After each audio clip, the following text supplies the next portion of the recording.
बोलिए भारत माता की, भारत माता की, भारत माता की जय जगन्नाथ, जय जगन्नाथ, जय जगन्नाथ।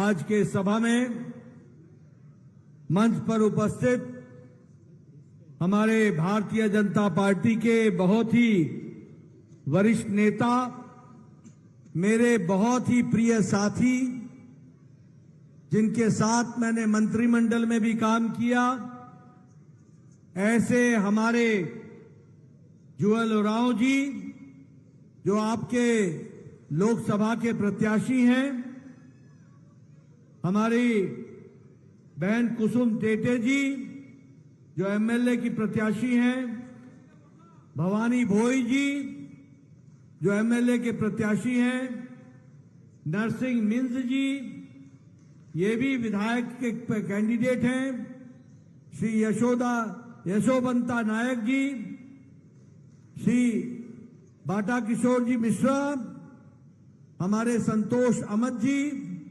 धीरेन्द्र सेनापति जी, तन्मय मिश्रा जी, और यहां इतनी बड़ी संख्या में आए हुए मेरे देवियों और सज्जनों, हमारे नौजवान साथी और मीडिया के मेरे साथी, प्रिंट मीडिया और इलेक्ट्रॉनिक मीडिया के मेरे साथी, मेरा यह सौभाग्य है कि आज मुझे सुंदरगढ़ में और उसके हेडक्वार्टर में भाई जुएल ओरांव जी के लिए और हमारे साथियों के लिए चुनाव में आप सबका आशीर्वाद प्राप्त करने का सौभाग्य मिल रहा है।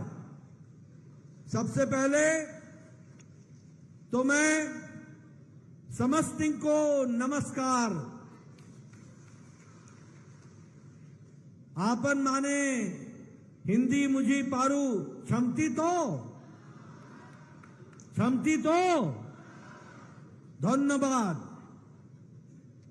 मित्रों, आज जब मैं यहां आया हूं तो सबसे पहले तो श्री मंत्री कालो जी को, जिन्होंने अंग्रेजों के खिलाफ एक बहुत बड़ी जंग छेड़ी और उन्होंने एक नायक के रूप में राष्ट्र सेवा की, ऐसे माद्री कालो को मैं नमन करता हूं और उनका आशीर्वाद लेता हूं।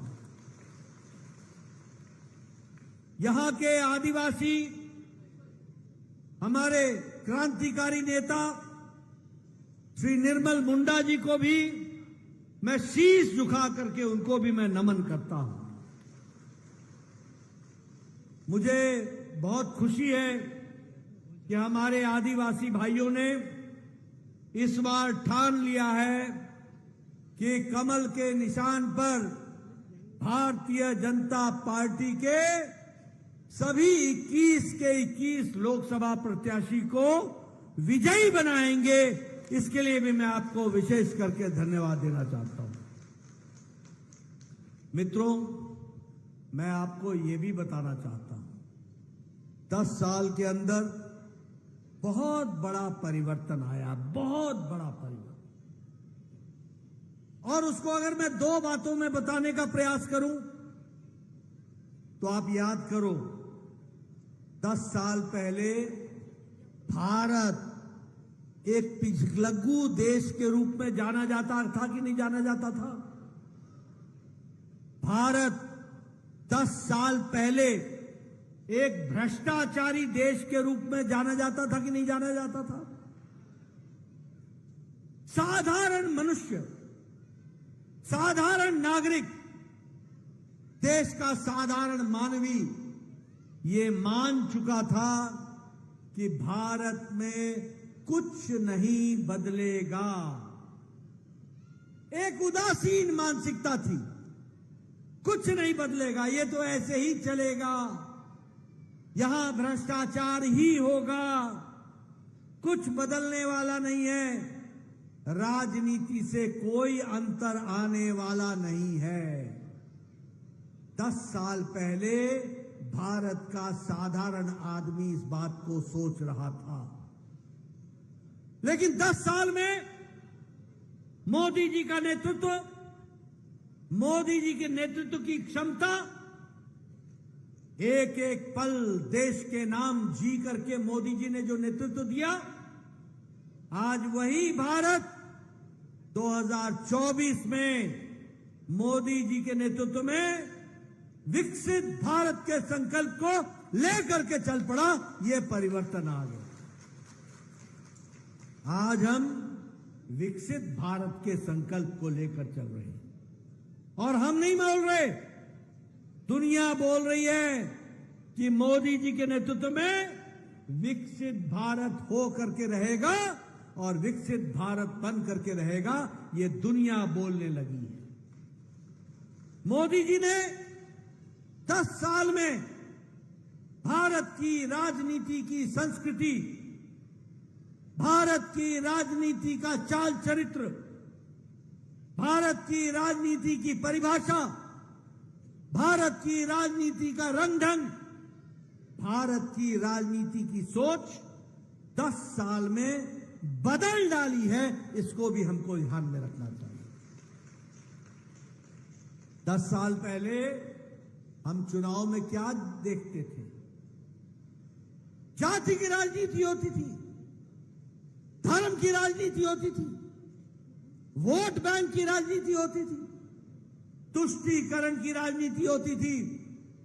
फूट डालो, राज करो, अपना उल्लू सीधा करो, सत्ता पर बैठो और अपने परिवार की चिंता करो और जनता जाए जहां जाना है। इस तरीके की राजनीति चलती थी।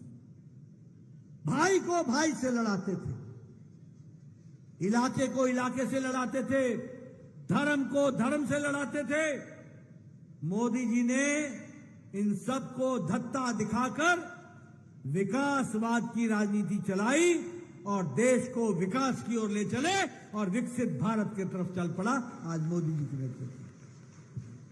और मोदी जी ने कहा, कोई जाति नहीं, कोई धर्म नहीं, कोई इलाका नहीं, सब इलाके हमारे हैं, सभी धर्म हमारे हैं, सभी जातियां हमारी हैं। और इसीलिए सबका साथ, सबका विकास, सबका विश्वास और सबके प्रयास के मंत्र को लेकर मोदी जी चल पड़े।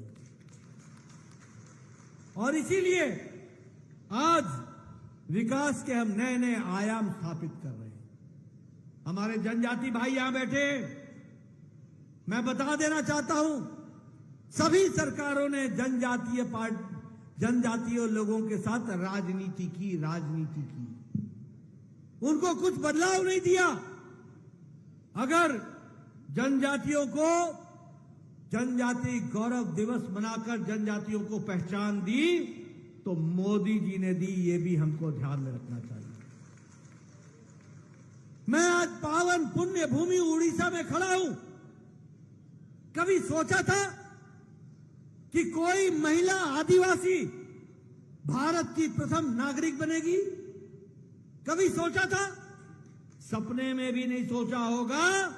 जो मोदी जी ने करके दिखा दिया।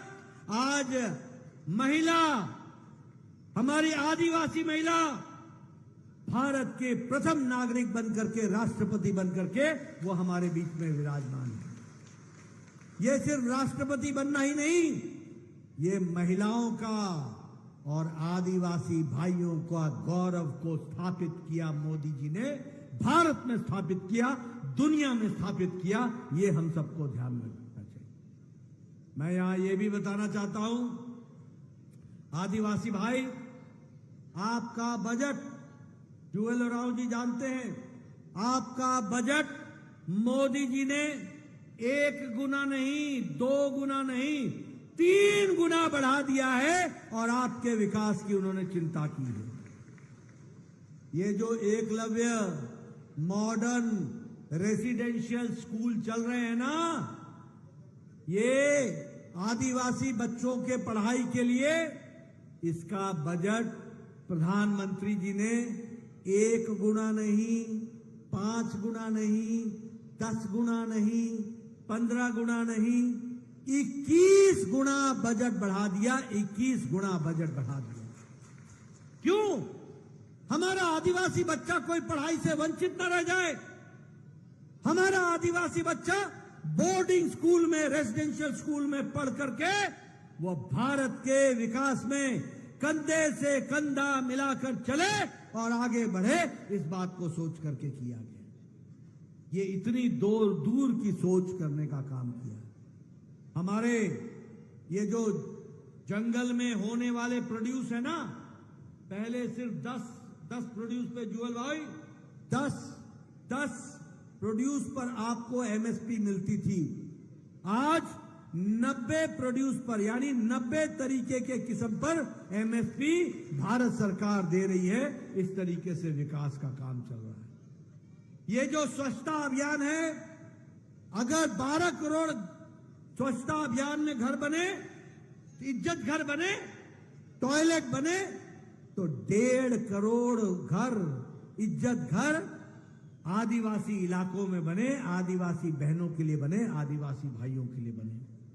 और इसी तरीके से हमारे वनधन केंद्र, इसके लिए प्रधानमंत्री जी ने 4000 करोड़ रुपए रखा है, जिसमें से 400 करोड़ रुपए वो खर्च हो गया और आगे भी 4000 करोड़ रुपए पड़ा है। मित्रों, मोदी जी ने कभी भी हमारे आदिवासी भाई को वोट बैंक की तरह नहीं देखा। हमारे भाई समझा, देश के नागरिक समझा और उनको मुख्य धारा में लाने का काम मोदी जी ने किया है। ये भी आप सबको ध्यान में रखना चाहिए।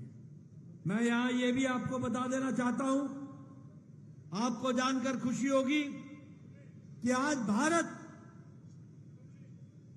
जो एक समय 11वें नंबर की अर्थव्यवस्था था, 11वें नंबर की अर्थव्यवस्था, आज मोदी जी के नेतृत्व में, जब अमेरिका की अर्थनीति लड़खड़ा गई है, जब यूरोप मुसीबत में है, जब जापान मुसीबत में है, जब ऑस्ट्रेलिया मुसीबत में है, जब चाइना की अर्थनीति पिछड़ रही है, तो मोदी जी के नेतृत्व में भारत की अर्थनीति और अर्थव्यवस्था ये 11वें नंबर से छलांग लगाकर 5वें नंबर की अर्थव्यवस्था बन गई, 5वें नंबर। और जुएलराव को जिता के भेजना सुंदरगढ़ से, प्रधानमंत्री मोदी जी तीसरी बार प्रधानमंत्री बनेंगे और 3 साल में भारत तीसरी अर्थव्यवस्था दुनिया की बन जाएगा, तीसरी अर्थव्यवस्था। मित्रों, मैं आपको बताना चाहता हूं, दवाई में, पेट्रोकेमिकल्स में, इस्पात में, कोयला में, सभी में भारत आगे बढ़ चुका है। आज आप बचपन में सुनते होंगे जापानी गाड़ियां, डैटसन, टोयोटा। आपको जानकर खुशी होगी कि मोदी जी के राज में जापान से आगे हम निकल गए।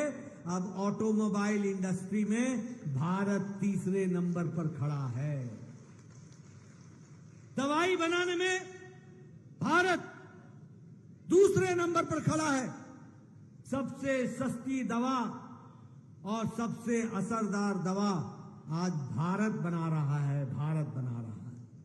और आपको जानकर खुशी होगी, मैंने पहले भी बताया, मेरे साथ समीर भाई थे, मैंने समीर भाई को बताया कि आपको जानकर के आश्चर्य होगा, इस देश में ट्यूबरक्लोसिस की दवा को आने में 28 साल लगे। इस देश में टेटनस की दवा को आने में 30 साल लगे। इस देश में डिप्थेरिया की दवा को आने में 28 से 30 साल लग गए। इस देश में जापानी बुखार की दवाई को आने में 100 साल लग गए। लेकिन मोदी जी के नेतृत्व में कोरोना आया और 9 महीने के अंदर मोदी जी ने एक नहीं 2 वैक्सीन बना करके दी। ये भी हमको जाना। और 220 करोड़ डबल डोज, डबल टीका, साथ में बूस्टर लगा करके भारत को कोरोना मुक्त कर दिया।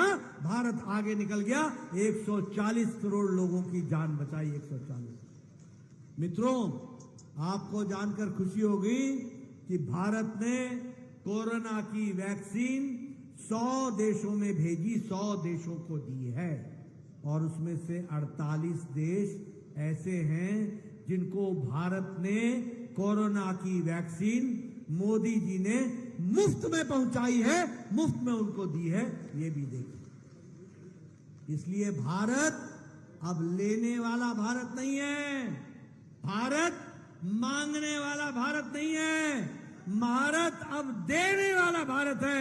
मोदी जी के नेतृत्व में देने वाला भारत है। बोलो, हम सबको खुशी होती है कि नहीं होती है? जरा जोर से बोलो, खुशी होती है कि नहीं होती है? आज भारत देने वाला बन गया। एक बात और बता दूं, आप लोगों के हाथ में मोबाइल है कि नहीं है? जरा जोर से बोलो, है कि नहीं है?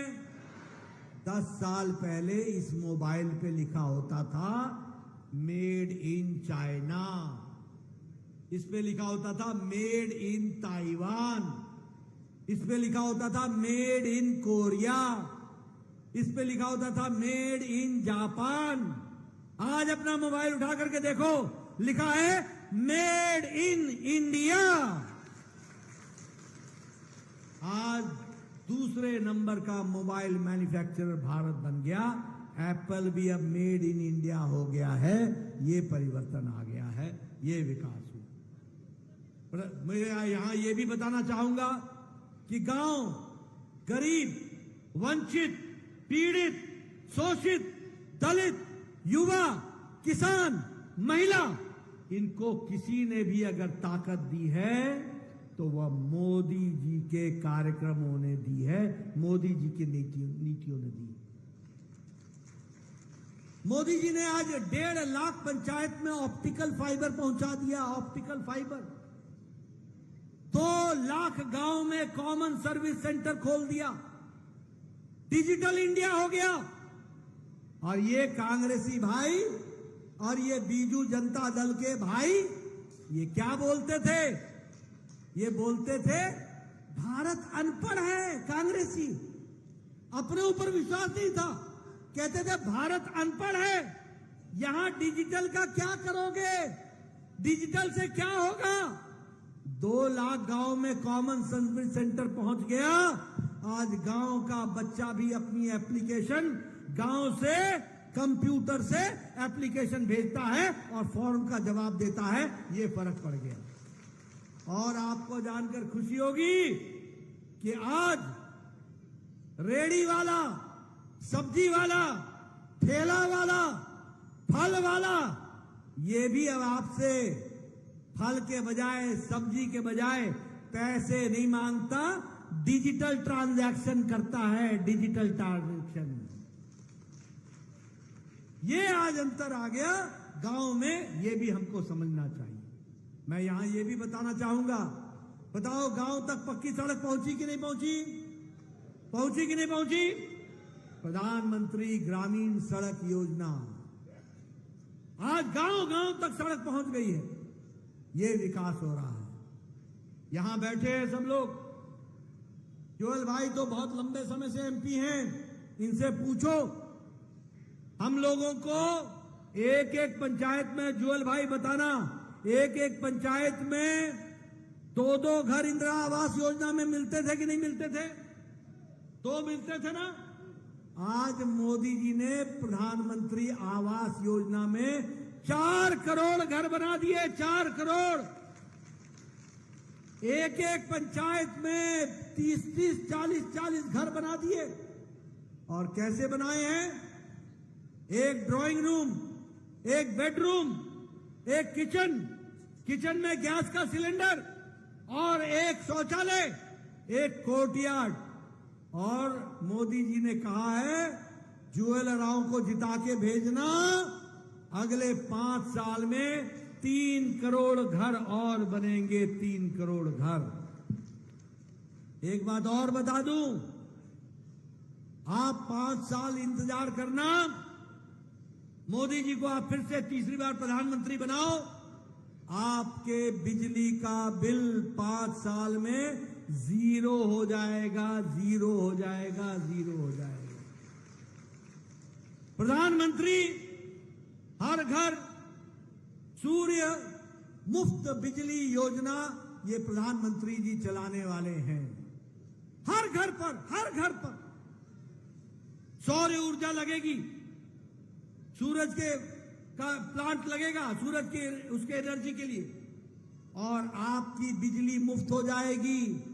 और आपके घर के खर्चे से जो बिजली बच जाएगी, जो सूरज से पैदा होगी, वह भारत सरकार खरीद लेगी और आपको आमदनी का जरिया हो जाएगा। ये अंतर आ जाएगा।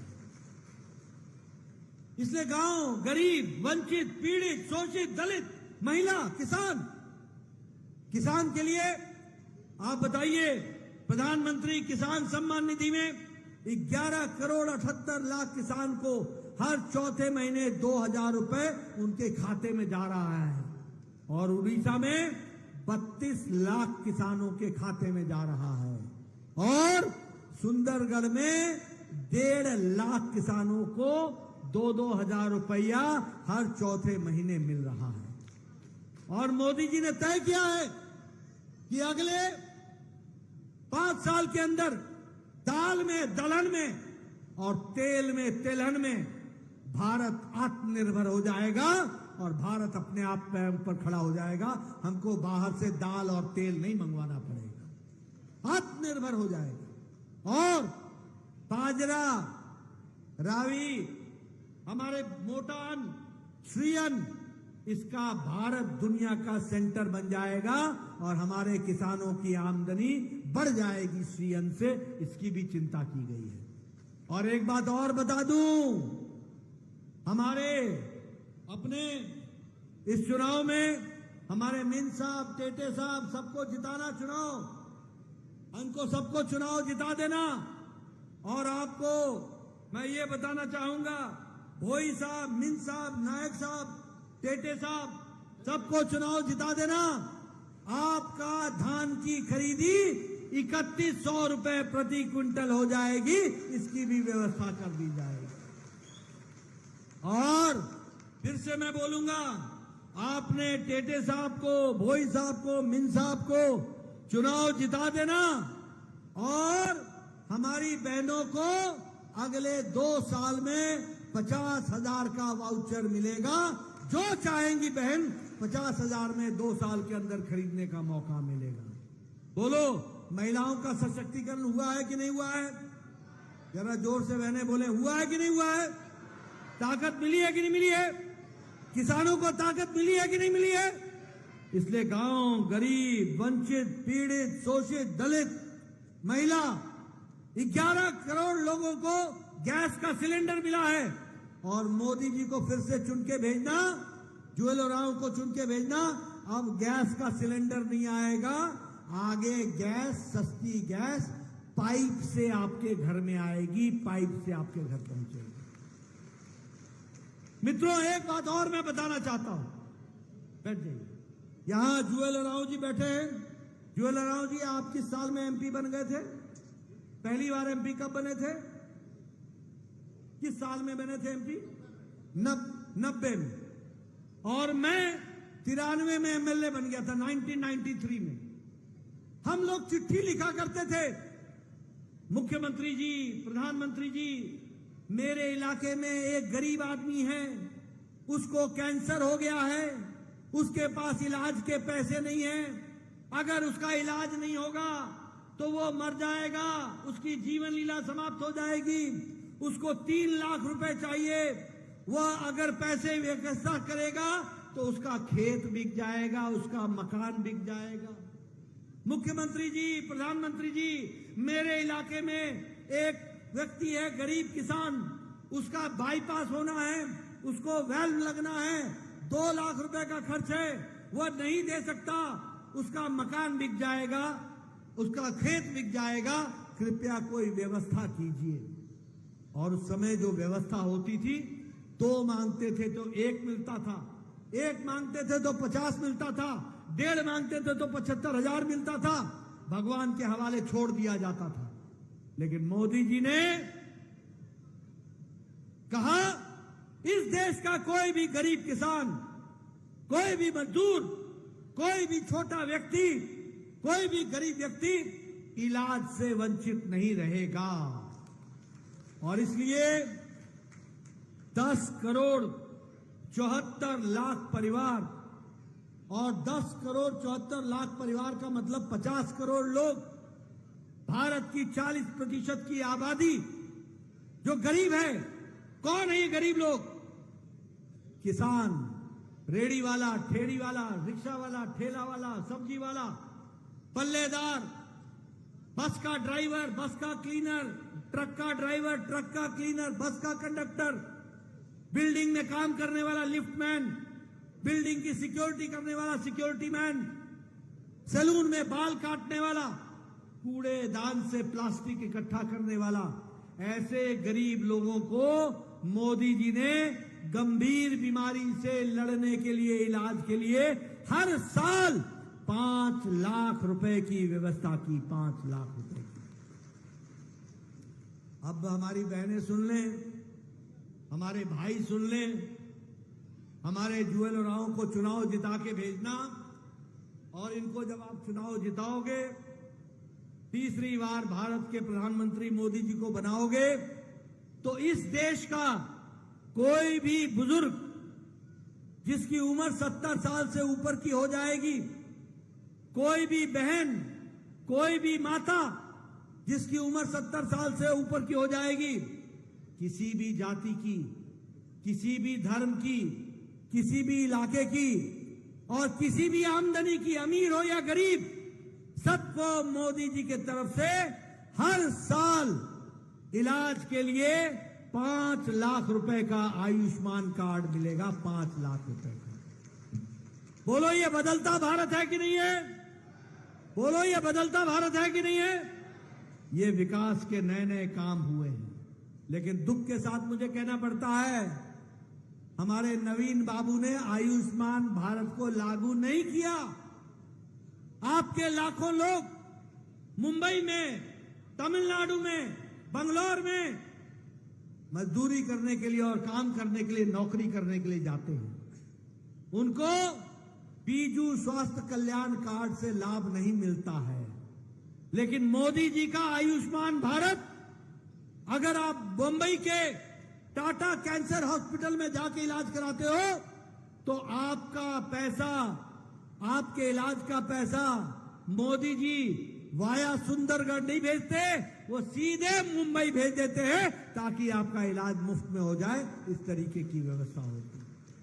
इसलिए मित्रों, हर तरीके से विकास को आगे बढ़ाने का काम हुआ है। मैं यहां ये भी आपको बताना चाहूंगा कि आपको टैक्स में 3.5 गुना मोदी जी ने आपके टैक्स का पैसा आपको बढ़ा करके दिया है। ये भी आपको ध्यान रखना चाहिए। उड़ीसा में ग्रांट इन एड 3 गुना बढ़ा दिया गया है। और सबसे बड़ी बात यह है कि राउरकेला को स्मार्ट सिटी में जोड़ दिया गया है और 2000 करोड़ रुपए रिलीज कर दिए गए हैं विकास के लिए। उसी तरीके से नेशनल हाईवे 4300 किलोमीटर बन रहा है। बोलो, नेशनल हाईवे बन रहे हैं कि नहीं बन रहे हैं? विकास हो रहा है कि नहीं हो रहा है? हाईवे बन रहे हैं कि नहीं बन रहे हैं? रेलवे का काम चल रहा है कि नहीं चल रहा है? इंटरनेट, हाईवे, रेलवे, एयरपोर्ट, सब कुछ।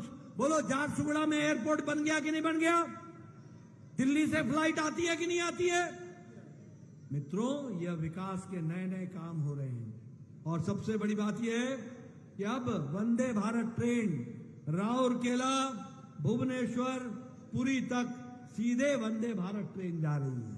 बोलो, यह विकास हुआ है कि नहीं हुआ है?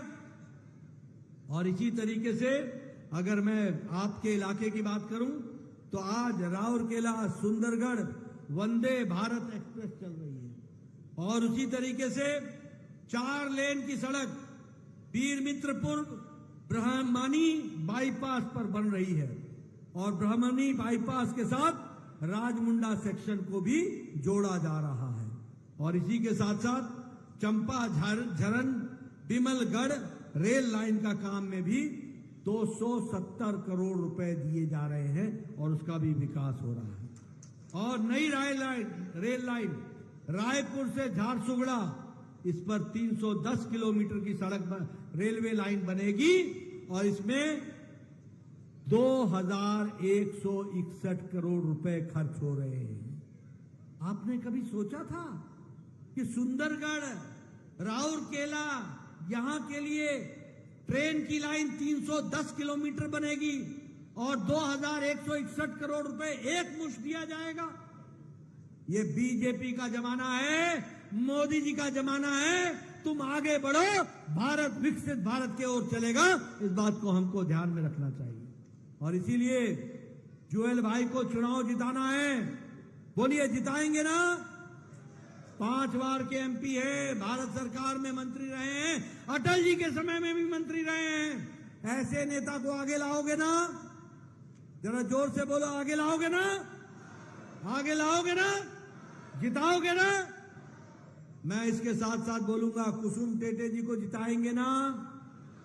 आप बताइए, भवानी जी को जिताएंगे ना? नरसिंह मिंज जी को जिताएंगे ना?